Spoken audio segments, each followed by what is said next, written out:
네, 오늘 우리에게 주실 하나님의 말씀은 에스겔 36장 24절에서 28절까지 말씀입니다. 제가 한 절, 여러분이 한 절 교독하겠습니다. 내가 너희를 여러 나라 가운데에서 인도하여 내고 여러 민족 가운데에서 모아 데리고 고국 땅에 들어가서 많은 물을 너희에게 뿌려서 너희로 등록해 하되 곧 더러운 모든 우상 숭배에서 너희를 정결하게 할 것이며 또 새 영을 너희 속에 두고 새 마음을 너희에게 주되 너희 육신에서 굳은 마음을 제거하고 부드러운 마음을 줄 것이며 너희로 내 율례를 행하게 하리니 너희가 내 규례를 지켜 행할지라. 함께 읽겠습니다. 내가 너희 조상들에게 준 땅에서 너희가 거주하면서 내 백성이 되고 나는 너희 하나님이 되리라. 아멘. 우리 주님을 사모하는 마음으로 이 자리에 오신 여러분에게 하나님의 은혜와 사랑이 가득 넘치기를 주님의 이름으로 축복합니다. 아멘. 네, 우리 인사하겠습니다. 서로 인사할게요. 참 잘 오셨습니다. 사랑하고 축복합니다. 네, 네. 자, 하나님께서 우리에게 주신 가장 귀한 선물이 뭘까요? 생명. 네, 또 있습니까? 내가 볼 때는 이것이 가장 좋은 선물이다. 믿음. 네, 다 맞습니다. 믿음, 기쁨, 행복, 다 소망. 이거 다 하나님이 주신 선물이죠. 근데 그 중에 가장 값지고 가장 크고 가장 귀한 선물이 바로 구원이에요. 구원입니다. 우리를 구원한 거예요. 오늘 우리가 읽고 있는 성경 창세기 1장부터 3장까지는 하나님이 우리를 창조하신 이야기가 나오죠. 그리고 타락했어요. 타락한 이후 계시록까지 모든 성경의 말씀은 구원 이야기예요. 구원입니다. 가장 우리에게 주신 가장 큰 그러한 선물이 바로 구원입니다. 근데 이 구원이라는 선물 보따리 이거 속에 아직도 우리가 알지 못하는 그런 풍성한 하나님의 은혜가 있다는 것을 우리가 알았으면 좋겠어요. 이 구원이 딱 하나만 있는 게 아니에요. 여기는 보따리가 가득 차 있고 거기는 풍성한 것들이 너무나 많이 있는데 그것을 우리는 몰라요. 그것을 모르고 이 땅을 살아가니까 때로는 뭡니까? 어려우면 믿음이 흔들립니다. 때로는 여러 가지 상황이 겹치면은 때로는 주님의 은혜를 잊어먹을 때가 있어요. 왜냐하면 이 구원의 놀라운 선물 보따리를 모르기 때문에 그렇습니다. 하지만 구원을 제대로 안다면, 이 구원의 은혜를 제대로 안다면 정말 우리는 더욱더 풍성한 삶을 누릴 수가 있습니다. 바라기는 이곳에 오신 여러분 모두가 이 구원의 보따리, 이것을 제대로 알고 풍성한 삶을 누리기를 주님의 이름으로 축복합니다. 아멘. 그런데 이 선물이 우리에게 주어지기까지 그 여러 가지 과정이 있어요. 어떤 사람은 어떤 선물을 줄지 계획을 합니다. 그리고 어떤 사람은 이 선물을 준비해요. 그리고 어떤 사람은 이 선물을 직접 그 사람에게 가져다 주죠. 그것이 선물이 나한테 오는 과정입니다. 근데 성경에서 구원도 마찬가지라고 얘기해요. 성부 하나님께서 우리를 구원할 계획을 만드셨어요. 계획을 짜셨어요. 그리고 성자 예수님께서 이 구원을 십자가에서 성취하셨습니다. 그리고 마지막으로 성령 하나님께서 이 구원을 우리의 삶에 적용시켰어요. 그래서 이 구원은 삼위일체 하나님의 합작품이자 삼위일체 하나님이 우리에게 주신 최고의 선물입니다. 근데 지금 우리가 2주 동안 구원에 대한 이야기를 하고 있어요. 구원의 과정을 지금 얘기하고 있는 겁니다. 성령 하나님께서 우리에게 행하신 구원의 역사, 이것이 어떻게 이루어진지를 지금 보고 있습니다. 오늘은 그 본문 가운데서 하나님이 우리에게 주시는 중생에 대한 그런 말씀을 하고 있어요.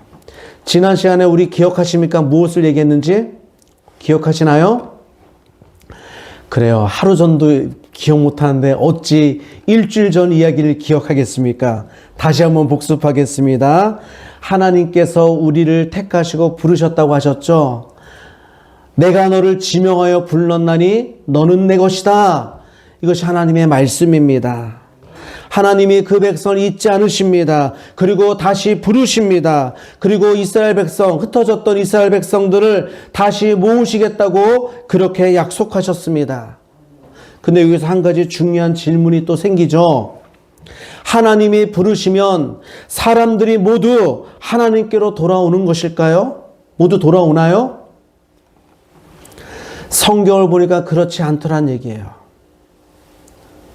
어떤 분이 그러더라고요. 성경에서 하나님이 부르신다. 하나님이 부르신 그 내용의 이야기가 몇 가지 나온 것 같아요? 700가지 이상 나왔어요. 700번 이상, 여기 성경에 700번 이상 하나님께서 우리를 부르셨어요. 야곱아, 이스라엘아, 내가 너를 지명하였고 내가 너를 택하였나니 너는 내게로 오라라고 그렇게 수십 번, 수백 번을 이야기해요. 선지자들을 보내고 말씀으로 경고합니다. 그런데도 사람들은, 내 백성은 계속 하나님을 떠나는 거예요. 하나님께 오지 않는 겁니다. 왜 그럴까요? 하나님의 부르심이 문제일까요? 아닙니다. 하나님의 부르심이 문제가 아니라 마음이 문제예요. 우리 마음이. 사람의 마음이 하나님을 향해 닫혀있기 때문입니다. 그래서 하나님은 이러한 이스라엘 백성들을 향해서, 이러한 사람들을 향해서 어떻게 합니까? 목이 곧다라고, 마음이 완악하다라고 그렇게 말씀해요. 그러면서 오늘 놀라운 약속을 하십니다. 우리 에스겔 36장 26절 말씀 함께 읽어보겠습니다. 시작. 또 새 영을 너희 속에 두고 새 마음을 너희에게 주되 너희 육신에서 굳은 마음을 제거하고 부드러운 마음을 줄 것이며. 아멘. 하나님께서 사람의 마음이 고장났으니까 아예 조금씩 고치는 것이 아니라 그 마음을 제거하겠대요. 그리고 그 마음에 새 마음을 주겠다고 약속하시는 거예요. 새 영을 주시겠다고, 새 영이 떠나지 않고 영원토록 있게 하겠다고 그렇게 약속하십니다. 이 말씀을 통해서 오늘 새 마음을 주시는 하나님, 이것을 살펴보고자 합니다. 그래서 이 말씀을 통해서 은혜 받는 그러한 시간 되기를 주님의 이름으로 축복합니다. 아멘. 먼저 인간의 근본적인 문제는 마음입니다. 우리의 마음이에요. 사람들은 보통 어떤 문제를 생각할 때에 외부에서 요인을 찾습니다. 원인을 찾아요. 왜 이렇게 잘못됐을까를 외부에서 찾아요. 그래서 환경의 문제, 교육의 문제, 사회 문제, 가정 문제, 이것을 탓하고 있어요. 물론 이것들도 우리에게, 우리의 삶에 영향을 끼칩니다. 당연히 영향 끼치겠죠.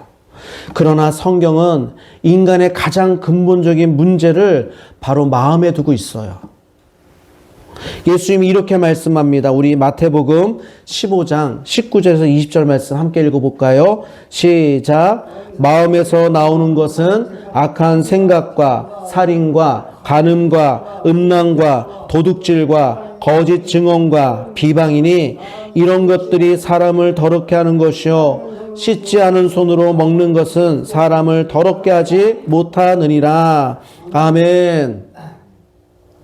예수님은 입으로 들어가는 음식 때문에 더러워지는 것이 아니라 마음에서 나오는 그것 때문에 더러워진다고 말씀하고 있어요. 근데 우리는 자꾸만 외부에서 원인을 돌립니다. 내가 이렇게 된 것 저 사람 때문이라고. 내가 이렇게 된 것 이 나라 이 민족이, 어떤 이 환경이, 이 교육 문제가 우리 가정 때문에 이렇게 된 거라고. 아닙니다. 원인은 바로 내 마음이에요. 우리 인간의 마음이 이만큼 타락했기 때문입니다. 마음은, 성경에서 말하는 마음은 지정의, 생각과 감정과 의지와 사랑과 그 모든 선택이 나오는 그러한 삶의 중심이 바로 마음이에요. 잠언 3장 4장 23절 한번 읽어볼까요? 시작. 모든 지킬 만한 것 중에 더욱 내 마음을 지키라. 생명의 근원이 이에서 남이니라. 아멘. 이 마음이 얼마나 중요한지, 모든 지킬 만한 것, 우리가 지킬 만한 것이 얼마나 많이 있습니까? 그 중에 가장 지킬 만한 것, 그것은 마음이라고 얘기해요. 생명의 근원이 여기서 나온다라고 얘기해요. 우리의 삶은 마음에서 시작합니다. 근데 성경에서 우리의 마음을 뭐라고 얘기하냐면 돌 같은 마음이래요. 돌.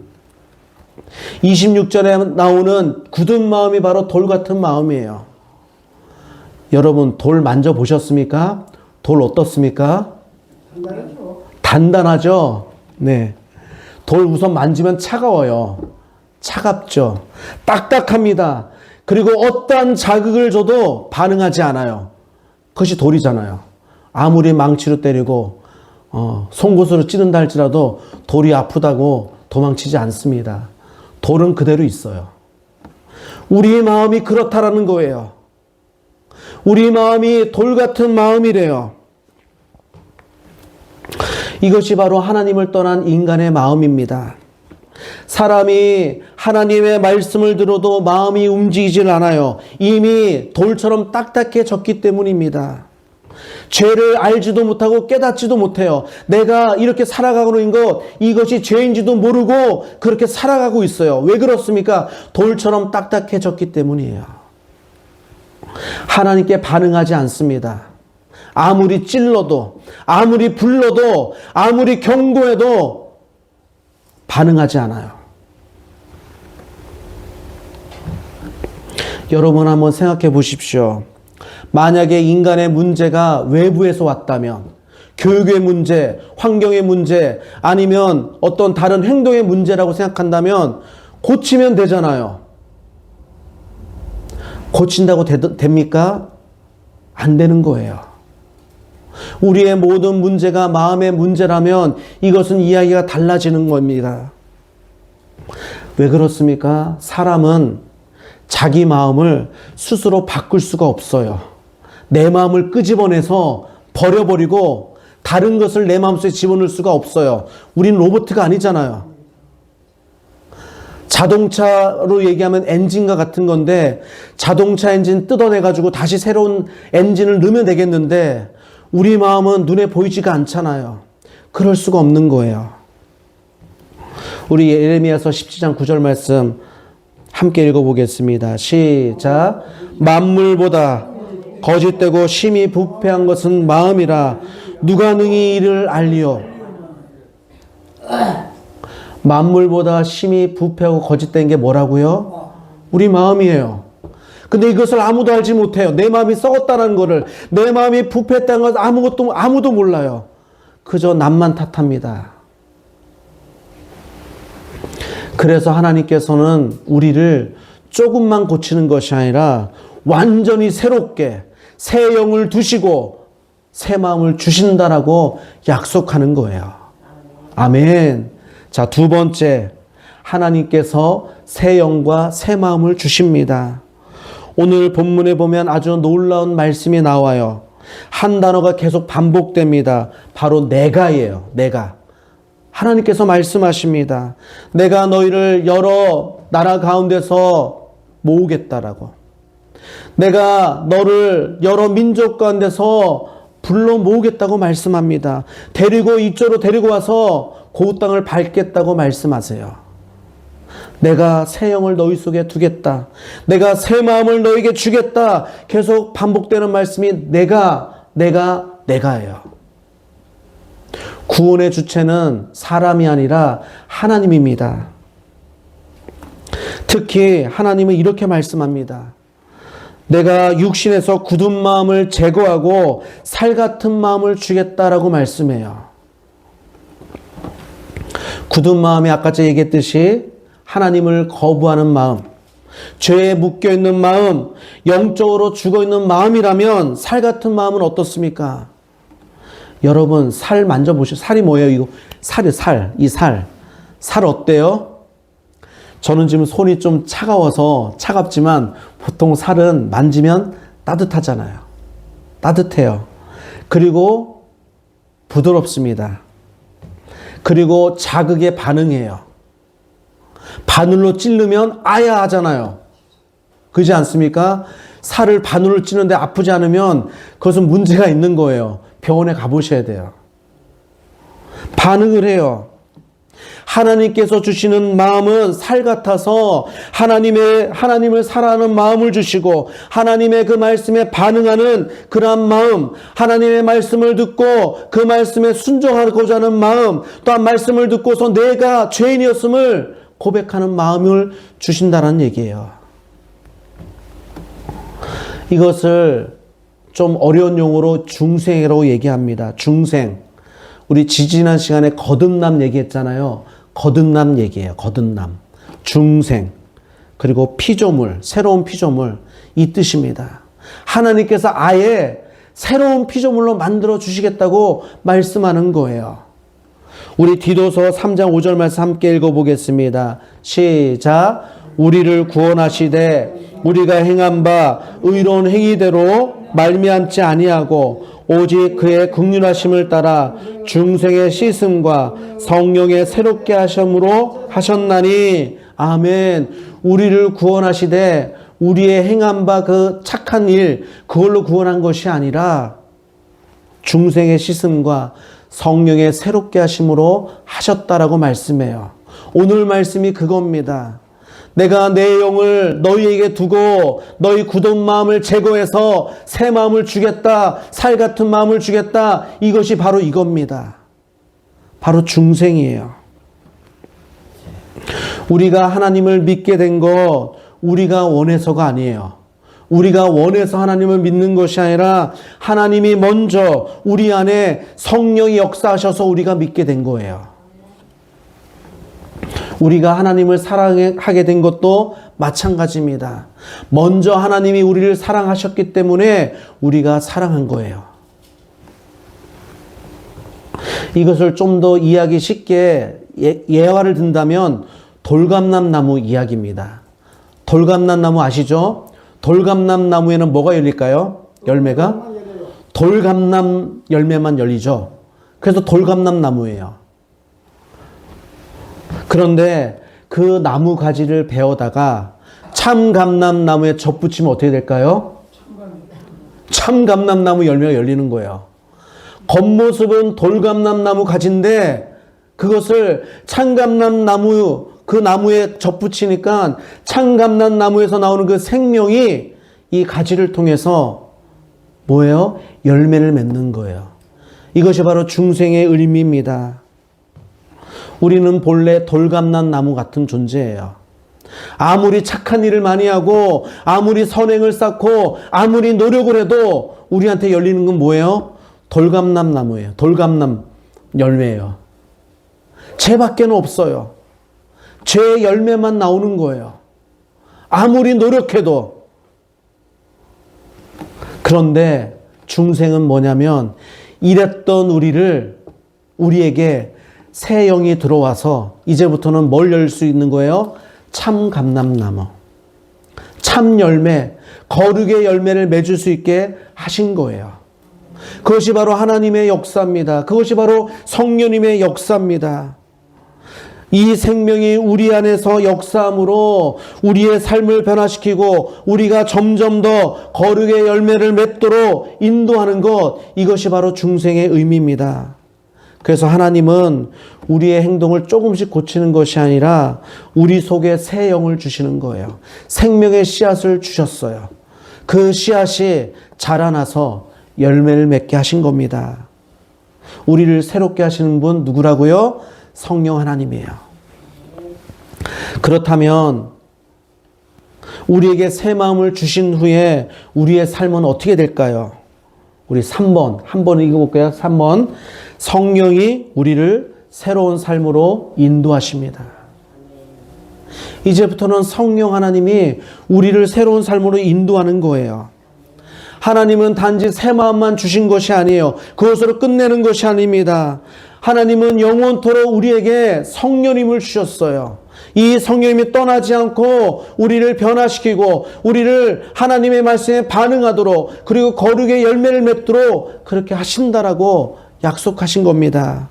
우리 27절 말씀 한번 읽어보겠습니다. 시작. 또 내 영을 너희 속에 두어 너희로 내 율례를 행하게 하리니 너희가 내 율례를 지켜 행할지니라. 아멘. 굳은 마음이면 하나님의 말씀을 들을 수도 없고 지킬 수도 없어요. 그러나 하나님이 주신 새 마음, 이 새 마음을 주니까 하나님의 말씀을 듣기도 하고 그 말씀에 반응하여서 그 말씀을 순종할 수 있게 하시겠다라고 말씀하십니다.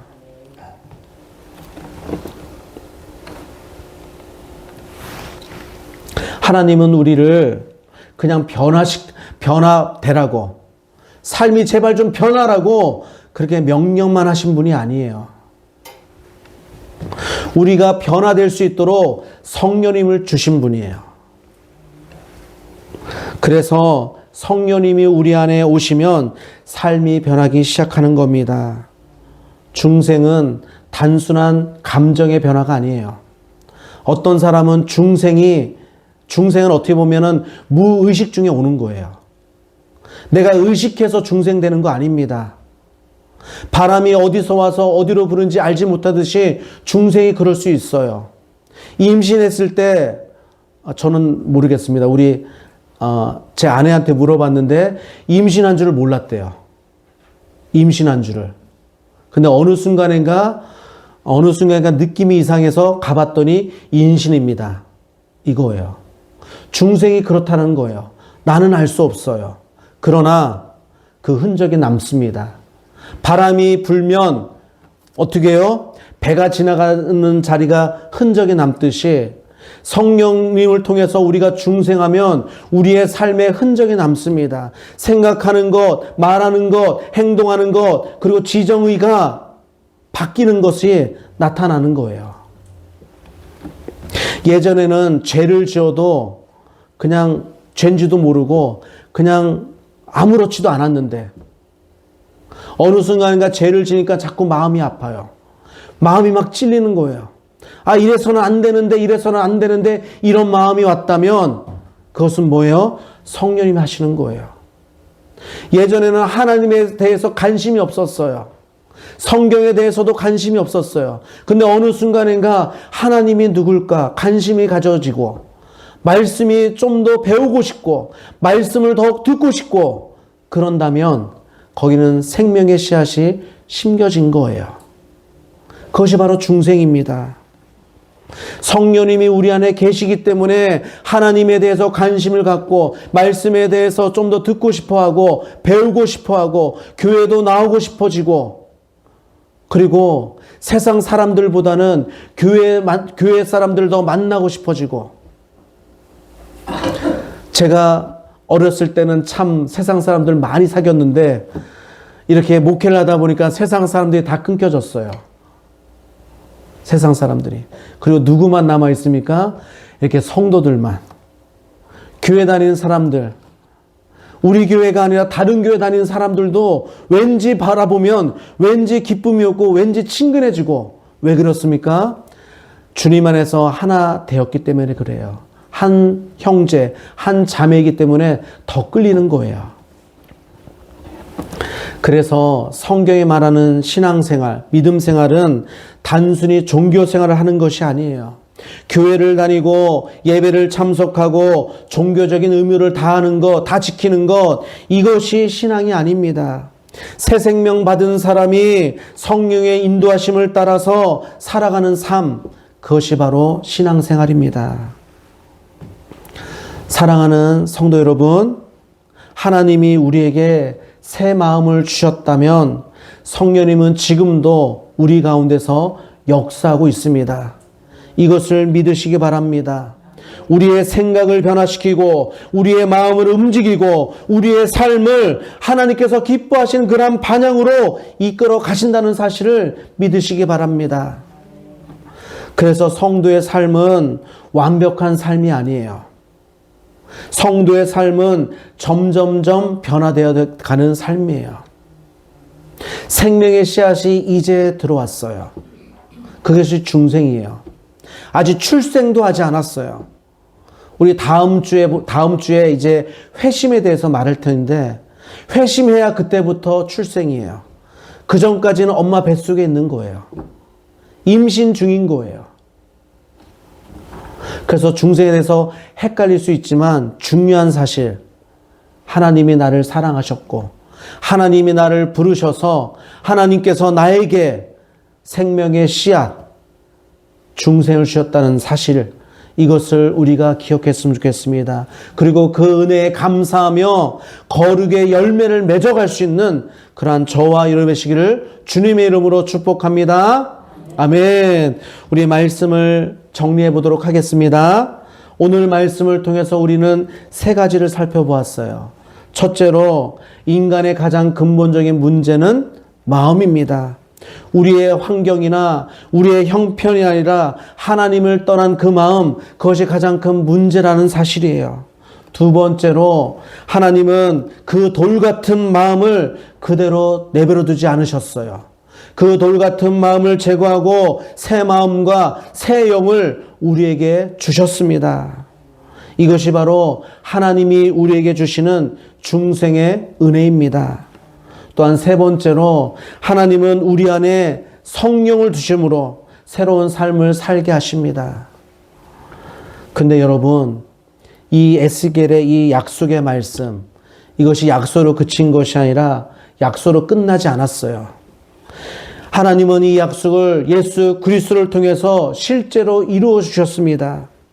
예수님이 십자가를 지시기 전날 밤 제자들에게 이렇게 말씀하세요.